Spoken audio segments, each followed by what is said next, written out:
আলহামদুলিল্লাহ আলহামদুলিল্লাহি ওয়াহদা মাল্লা নাবিয়্যা বা'দা ফাআউযু বিল্লাহি মিনাশ শাইতানির রাজীম বিসমিল্লাহির রহমানির রহিম। আলহামদুলিল্লাহ, সমস্ত প্রশংসা আল্লাহ তাআলার জন্য, যিনি আমাদেরকে আজকের এই ক্লাসে উপস্থিত হওয়ার তৌফিক দান করেছেন।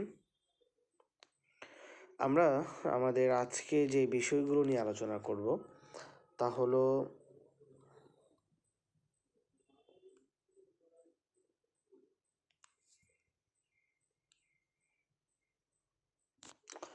রাসূল সাল্লাল্লাহু আলাইহি ওয়াসাল্লামের সিরাতের তৃতীয় সেমিস্টার।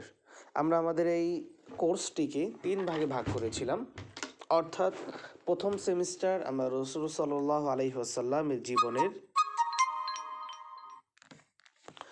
প্রথম সেমিস্টারটি আমরা সাজিয়েছিলাম রাসূল সাল্লাল্লাহু আলাইহি ওয়াসাল্লামের জীবনের নবুয়ত প্রাপ্তির পূর্বে যেই 40টি বছর ছিল, এই বছরের 40 বছরের বিভিন্ন ঘটনা এবং উম্মতের জন্য শিক্ষণীয় ঘটনাগুলো আমরা সেখানে উল্লেখ করেছি। তার মধ্যে উল্লেখযোগ্য ছিল খাদিজা রাদিয়াল্লাহু তাআলা আনহার সাথে রাসূল সাল্লাল্লাহু আলাইহি ওয়াসাল্লামের বিবাহ। এছাড়াও তার পিতামাতার ইন্তেকাল। দ্বিতীয় সেমিস্টারে আমরা ইসলাম ধর্ম আগমনের পরে কাফের মুশরিকদের পক্ষ থেকে রাসূল সাল্লাল্লাহু আলাইহি ওয়াসাল্লাম যে কষ্ট সহ্য করেছেন, যে নির্যাতিত হয়েছেন, সেটা নিয়ে আমরা আলোচনা করেছি। মুসলমানরা কাফেরদের অত্যাচার থেকে রক্ষা করার জন্য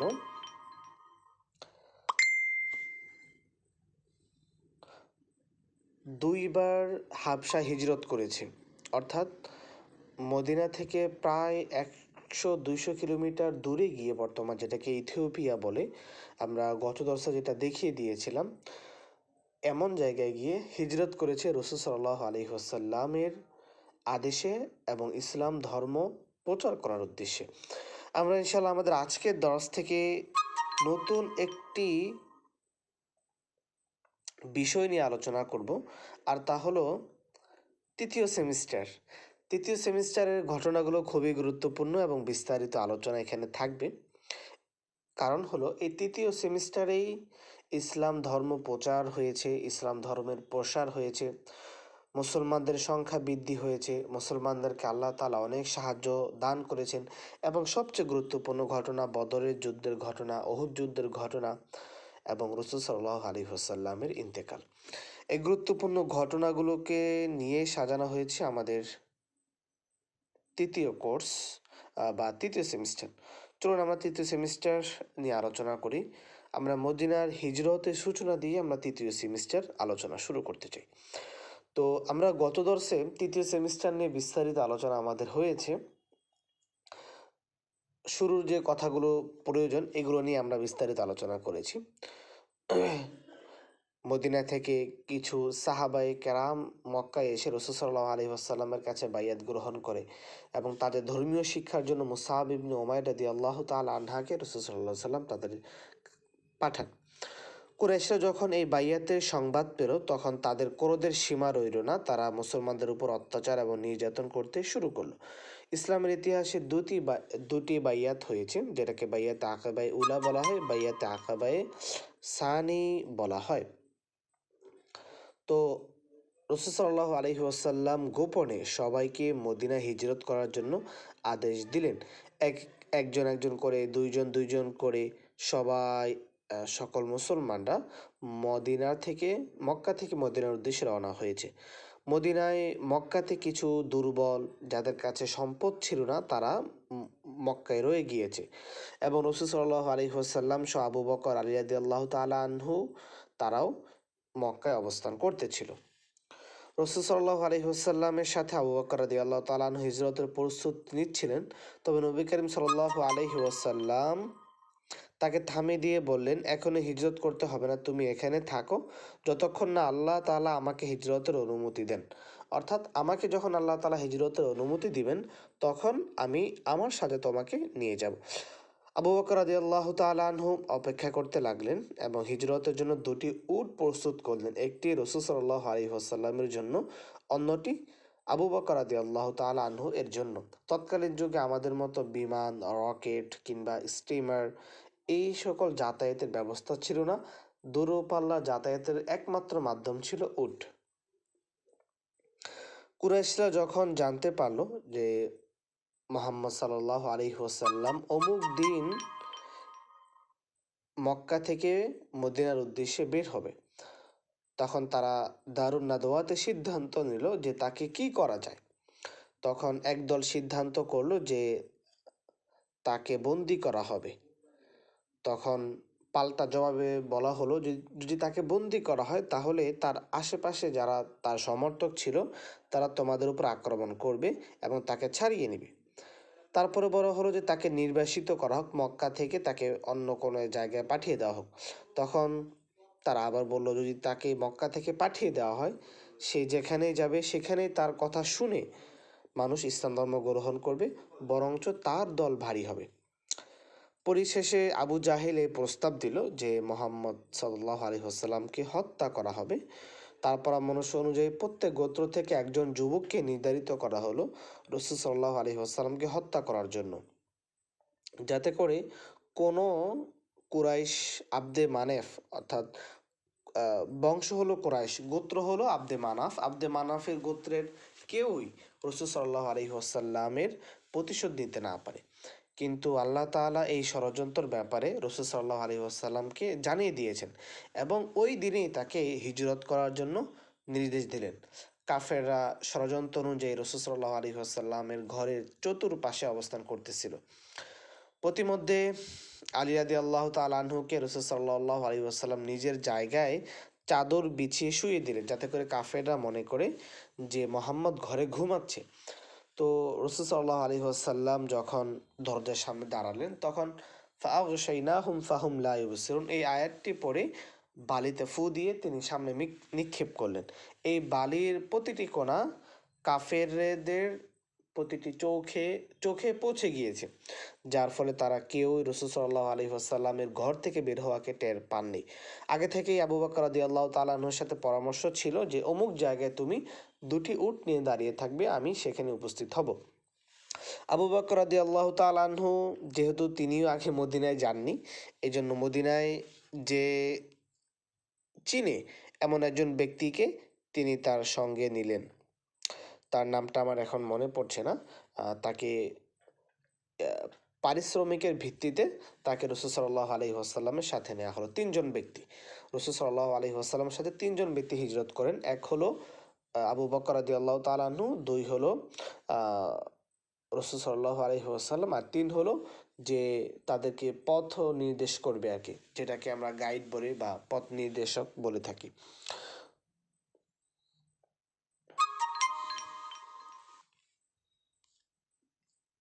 আচ্ছা, ইতিহাসের সবচেয়ে গুরুত্বপূর্ণ একটি ঘটনা হলো সাউর গুহায়, বা যেটাকে আমরা সাউর গুহা বলি। দুটি গুহা ইসলামের ইতিহাসে খুবই গুরুত্বপূর্ণ। একটি হলো হেরা গুহা, যেখানে ইসলাম ধর্ম আবির্ভাব হয়েছিল, আর দ্বিতীয়টি হলো সাউর গুহা, যেখানে রাসূল সাল্লাল্লাহু আলাইহি ওয়াসাল্লাম মক্কা থেকে মদিনায় যাওয়ার পথে অবস্থান করেছিলেন।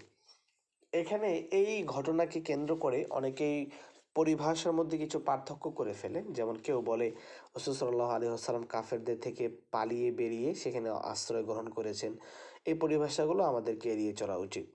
আমরা সিরাতের ক্ষেত্রে রাসূল সাল্লাল্লাহু আলাইহি ওয়াসাল্লামের সিরাতের ক্ষেত্রে সুন্দর শব্দ চয়ন করব যে রাসূল সাল্লাল্লাহু আলাইহি ওয়াসাল্লাম তিনি মক্কা থেকে মদিনা হিজরত করার সময় সাউর গুহায় অবস্থান করেছেন। এতটুকুই আমাদের সীমাবদ্ধ। মক্কা থেকে পালিয়ে বেড়ানোর জন্য বা কাফেরদের থেকে মুক্তি পাওয়ার জন্য এমনটা করেছেন, বিষয়টা এমন নয়। তো আবু বকর রাদিয়াল্লাহু তাআলা আনহু এবং রাসূল সাল্লাল্লাহু আলাইহি ওয়াসাল্লাম যাচ্ছেন। পথিমধ্যে সাওর পাহাড়ের একটি গুহায় তিনি আশ্রয় নিলেন। এদিকে কুরাইশের যুবকরা ভোর পর্যন্ত রাসূল সাল্লাল্লাহু আলাইহি ওয়াসাল্লামকে ঘর থেকে বাহিরে হওয়ার জন্য অপেক্ষা করতেছিল। যখন তারা টের পেল যে আলী রাদিয়াল্লাহু তাআলা আনহু রাসূল সাল্লাল্লাহু আলাইহি ওয়াসাল্লামের বিছানায় শুয়ে আছেন। তখন তারা চতুর্দিকে খোঁজ নিতে শুরু করলো এবং আরবদের তৎকালীন যুগে পদচিহ্নের খুবই পারদর্শিতা ছিল। অর্থাৎ রাসূল সাল্লাল্লাহু আলাইহি ওয়াসাল্লাম, আপনি যেহেতু মরুভূমি অঞ্চল ছিল, কেউ যদি একটা রাস্তা দিয়ে অতিক্রম করে এই পায়ের চিহ্ন দেখে দেখে তারা শেষ পর্যন্ত গিয়ে পৌঁছাতে পারতো। তো এরই ধারাবাহিকতায় তারা এক এক করে রাসূল সাল্লাল্লাহু আলাইহি ওয়াসাল্লামের পায়ের চিহ্ন দেখতে দেখতে সাওর গুহায় এক নিকটে চলে এসে তখন আবু বকর রাদিয়াল্লাহু তাআলা আনহু বিচলিত হয়ে যান, তিনি চিন্তায় পড়ে যান কী করব। তখন রাসূল সাল্লাল্লাহু আলাইহি ওয়াসাল্লাম তাকে বলেন, লা তাকনাতু মির রাহমাতিল্লাহ ইন্নাল্লাহা মা'ানা, তুমি ভয় পেও না, নিশ্চয় আল্লাহ তাআলা আমাদের সাথেই আছেন। এর মধ্যে খুবই গুরুত্বপূর্ণ একটা ঘটনা ঘটে, সেটা হলো রাতের মধ্যেই মাকড়সা জাল বুনে দেয় এবং কবুতর এসে বাসা বুনে ডিমও পেড়ে দেয়, যাতে করে কেউ বুঝতে না পারে যে এই গুহার মধ্যে কেউ আছে। আমরা একটা ঘটনা শুনি যে ওই গুহার মধ্যে দিয়ে সাপে রসুলের সাথে সাক্ষাৎ করার জন্য গিয়েছিল, আবু বকর রাদিয়াল্লাহু তাআলা আনহুকে আঘাত করেছিল। ইতিহাসের পাতায় বা গ্রহণযোগ্য সিরাতের গ্রন্থে আমরা এই ঘটনাটি উল্লেখ পাই না। তো নবী করিম সাল্লাল্লাহু আলাইহি ওয়াসাল্লাম 3 দিন গুহায় গোপনে অবস্থান করেছিলেন। আর কুরাইশদের অনুসন্ধান ব্যর্থ হয়ে গেলেও 3 দিন ধরে প্রত্যেক রাতের অন্ধকারে আব্দুল্লাহ, যিনি রাসূল সাল্লাল্লাহু আলাইহি ওয়াসাল্লামের পুত্র, গোপনে গুহায় আসতেন এবং ভোর হওয়ার আগে ফিরে যেতেন এবং তাদেরকে মক্কার কুরাইশদের অবস্থান পর্যবেক্ষণ ঘটনা তাদেরকে শুনিয়ে দিতেন। এবং অপরদিকে আসমা বিনতে আবু বকর রাদিয়াল্লাহু তাআলা আনহু, তিনি রসুলের কাছে খাবার নিয়ে আসতেন। এই জাতুন নাতাকাইন, আসমা বিনতে আবি বকর রাদিয়াল্লাহু তাআলা আনহা, ওনার নাম জাতুন নাতাকাইন। নাতাকাইন দ্বারা উদ্দেশ্য হলো, আমরা পাজামা বাঁধার জন্য আমরা একটা ফিতা ব্যবহার করে থাকি বা বেল্ট ব্যবহার করে থাকি। তো তার পরনে যে বেল্ট ছিল, এই বেল্টটা তিনি 2 ভাগ করে, এক ভাগ নিজের মাজায় পেঁচান আর অন্য ভাগ ওই খাবারের জন্য পেঁচান। এই জন্য রাসূল সাল্লাল্লাহু আলাইহি ওয়াসাল্লাম তাকে যাতুন নাতাকাইন এই উপদেশ দিয়েছেন, অর্থাৎ 2 ফিতার অধিকারিণী। আল্লাহ তাআলা তাকে জান্নাতুল ফিরদাউস দান করুন। তো আরবরা পদচিহ্নে খুবই দক্ষ ছিল, এই জন্য আব্দুল্লাহ অর্থাৎ আবু বকর রাদিয়াল্লাহু তাআলা আনহু এর পুত্র, তাকে নির্দেশ দেওয়া হয়েছিল যে তুমি এই জায়গাগুলোতে গিয়ে প্রতিদিন বকরি চড়াবা, যাতে করে পদচিহ্নগুলো এলোমেলো হয়ে যায় এবং আমি আমার বোন যে ওই গুহায় গিয়ে অবস্থান করেছি বা ওই গুহায় গিয়েছি এটা তারা টের না পায়। এভাবেই তাদের হেরা গুহায় পদযাত্রা শেষ হলো। হেরা গুহা থেকে রাসূল সাল্লাল্লাহু আলাইহি ওয়াসাল্লাম 3 দিন 3 রাত্র পর বের হয়ে যাওয়ার পথে সুরাকা ইবনে মালিকের ঘোড়া একটি মাটিতে ধসে পড়া গুরুত্বপূর্ণ একটি ঘটনা ঘটে। পথিমধ্যে সুরাকা ইবনে মালিক, সে তখনও রাসূল সাল্লাল্লাহু আলাইহি ওয়াসাল্লামকে খোঁজ করতেছিল যে তাকে আমরা কোথায় পাই, তাকে আমরা কোথায় দেখতে পাই বা তো রাসূল সাল্লাল্লাহু আলাইহি ওয়াসাল্লাম মদিনার পথে যাত্রা করছিলেন। এমন সময় কুরাইশদের দলের একজন সদস্য সুরাকা ইবনে মালিক নবী করিম সাল্লাল্লাহু আলাইহি ওয়াসাল্লামকে খুঁজতে খুঁজতে সেখান পর্যন্ত পৌঁছায়। যখন সে নবী করিম সাল্লাল্লাহু আলাইহি ওয়াসাল্লামের কাছে পৌঁছালো, তখন তার ঘোড়াটি হঠাৎ করে খুব জোরে হোঁচট খেয়ে ঘোড়ার পিঠ থেকে পড়ে গেল। অর্থাৎ ঘোড়া হোঁচট খেয়ে ঘোড়াও পড়ে গেল, ঘোড়ার পিঠ থেকে সুরাকা ইবনে মালিকও পড়ে গেল। কিন্তু সে আবার ঘোড়ার পিঠে চড়ে রাসূল সাল্লাল্লাহু আলাইহি ওয়াসাল্লামকে ধাওয়া করতে গেল এবং যখন নিকটে চলে আসলো, কোরআনের আয়াত সে শুনতে পেল। এদিকে আবু বকর রাদিয়াল্লাহু তাআলা আনহু বারবার পিছনে ফিরে সুরাকার গতিবিধি লক্ষ্য করেছিলেন। নবী করিম সাল্লাল্লাহু আলাইহি ওয়াসাল্লাম সুরাকার প্রতি কোনো মনোযোগ দেননি। শেষে যখন সুরাক একেবারে কাছে চলে আসলো, তখন তার ঘোড়া মাটির মধ্যে শক্ত মাটির মধ্যে 4টি পা ঢুকে গেল এবং সুরাকা আবার মাটিতে পড়ে গেল। সে ঘোড়াটিতে মুক্ত করার জন্য প্রাণপণ চেষ্টা করলো, কিন্তু সফল হতে পারলো না। অবশেষে নবী করিম সাল্লাল্লাহু আলাইহি ওয়াসাল্লামের কাছে সাহায্য চাইল।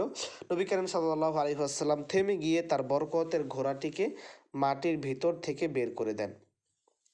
ঘোড়ার পা যখন মাটির ভিতর থেকে বের হয়, তখন তার পায়ের নিচ থেকে ধোঁয়া বের হতে দেখা যায়। এই দৃশ্য দেখে সুরাকা আরও অবাক হয়ে যায় এবং বিনীতভাবে তার সমস্ত পাথাই, আসবাবপত্র, উট নবী করিম সাল্লাল্লাহু আলাইহি ওয়াসাল্লামের কাছে উপস্থাপন করতে থাকে, কিন্তু নবী করিম সাল্লাল্লাহু আলাইহি ওয়াসাল্লাম তা গ্রহণ করেননি এবং বললেন যে তুমি যদি ইসলাম ধর্ম গ্রহণ না করো তবে আমি তোমার মালিকানা গ্রহণ করতে পারবো না। তবে একটা কথা তুমি শুনে রেখো, তুমি আমাদের অবস্থান কাউকে বলো না। সুরাকা এই নিরাপত্তা দিয়ে বা এই আহ, শপথ করে নবী করিম সাল্লাল্লাহু আলাইহি ওয়াসাল্লাম থেকে নিরাপত্তা নিয়ে যান এবং তিনি এই ঘটনা কাউকে বলেননি। তো সে যখন মক্কায় ফিরে আসে তখন নবী করিম সাল্লাল্লাহু আলাইহি ওয়াসাল্লামের স্বীকারোক্তি আবু জাহেলের কাছে উপস্থাপন করে যে এই হয়েছে, এই ঘটনা আমি দেখেছি। তখন রসুল রসুল করিম সাল্লাল্লাহু আলাইহি ওয়াসাল্লাম মদিনায় পৌঁছে গিয়েছেন। আচ্ছা, নবী করিম সাল্লাল্লাহু আলাইহি ওয়াসাল্লামের একটি মোজেজা উম্মে মাবাদের ইসলাম ধর্ম গ্রহণ। এখানে আরও একটা ইন্টারেস্টিং ঘটনা ঘটে। আচ্ছা, আপনারা কি আমাকে শুনতে পাচ্ছেন কিনা একটু জানাবেন। আমি একটু নিশ্চিত হতে চাচ্ছি আপনারা কি আমার সাউন্ড ক্লিয়ার শুনতে পাচ্ছেন কিনা।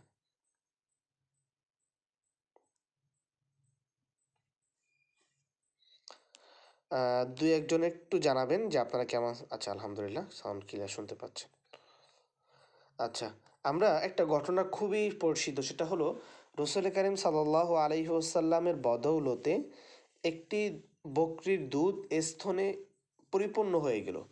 অর্থাৎ স্তনে দুধটি পরিপূর্ণ হয়ে গেল, রসুল সাল্লাল্লাহু আলাইহি ওয়াসাল্লাম নিজে খেলেন এবং তার যেই সন্তান ছিল, অর্থাৎ ওই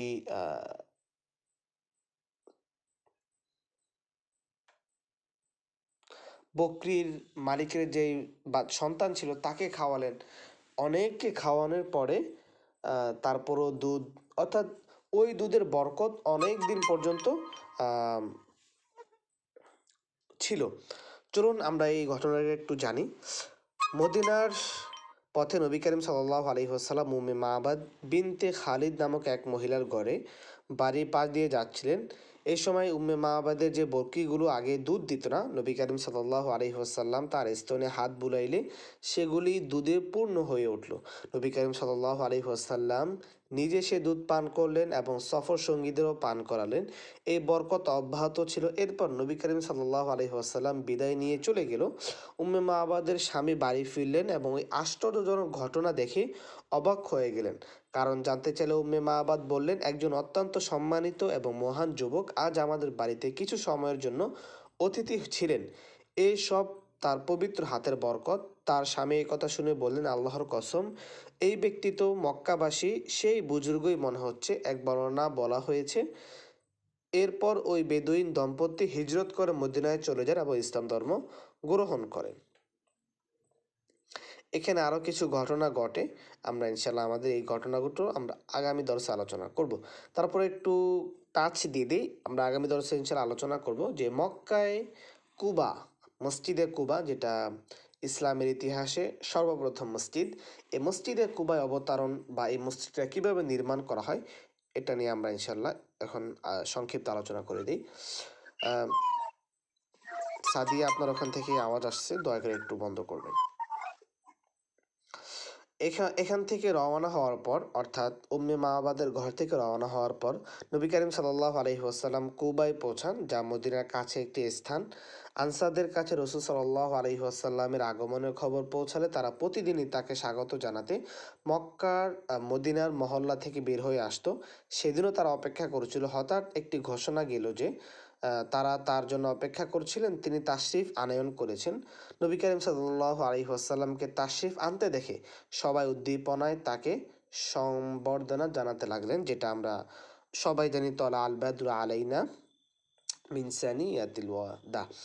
নবী করিম সাল্লাল্লাহু আলাইহি ওয়াসাল্লামের সঙ্গীরা 14 দিন কুবায় অবস্থান করেন। এই কুবায় অবস্থানকালে আলী রাদিয়াল্লাহু তাআলা আনহুর কাছে তিনি যে আমানতগুলো মক্কায় রেখে আসেন সেগুলো তিনি মানুষের মাঝে বন্টন করে তিনিও এই কুবায় রাসূল করিম সাল্লাল্লাহু আলাইহি ওয়াসাল্লামের সাথে একত্রিত হন। এই হিজরতের এই দিন থেকেই ওমর রাদিয়াল্লাহু তাআলা আনহু ইসলামী ইতিহাস বা হিজরতের সূচনা করে থাকেন। হিজরতের সূচনা রসুল করিম সাল্লাল্লাহু আলাইহি ওয়াসাল্লামের হিজরত থেকেই শুরু হয়েছে। তবে এর লেখনী এই সবগুলোই ওমর রাদিয়াল্লাহু তাআলা আনহু করেছেন। এই জন্যই হিজরতের সূচনাকারী হিসাবে ওমর রাদিয়াল্লাহু তাআলা আনহুকেই বিবেচনা করা হয়। হিজরতের দিন নির্ধারণ হয় চাঁদের হিসাবে, অর্থাৎ আজকে মাগরিবের পর থেকেই হিজরতের প্রথম দিন শুরু। আমাদের বাংলা যারা আমরা রয়েছি, বাংলা পঞ্জিকা অনুযায়ী সূর্য উদিত হওয়ার মাধ্যমে দিনের সূচনা হয়। ইংরেজি যারা রয়েছে তাদের রাত 12টার পর থেকেই দিনের সূচনা হয়। কিন্তু আমরা যারা মুসলিম রয়েছি, যারা আমরা হিজরি বর্ষ গণনা করে থাকি বা আরব কান্ট্রির মেন হিসাবে হলো হিজরি দিয়ে, তারা এই সূর্যাস্তের মাধ্যমেই দিনের সমাপ্তি হয় এবং রাতের শুরুতেই তাদের দিন শুরু হয়।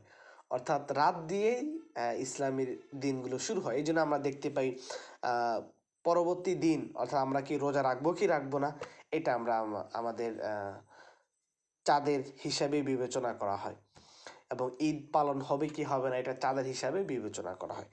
আজকে এই পর্যন্ত। ইনশাল্লাহ আমরা আগামী দর্শে আলোচনা করব মদিনায় রসুল করিম সাল্লাল্লাহু আলাইহি ওয়াসাল্লামের প্রবেশ।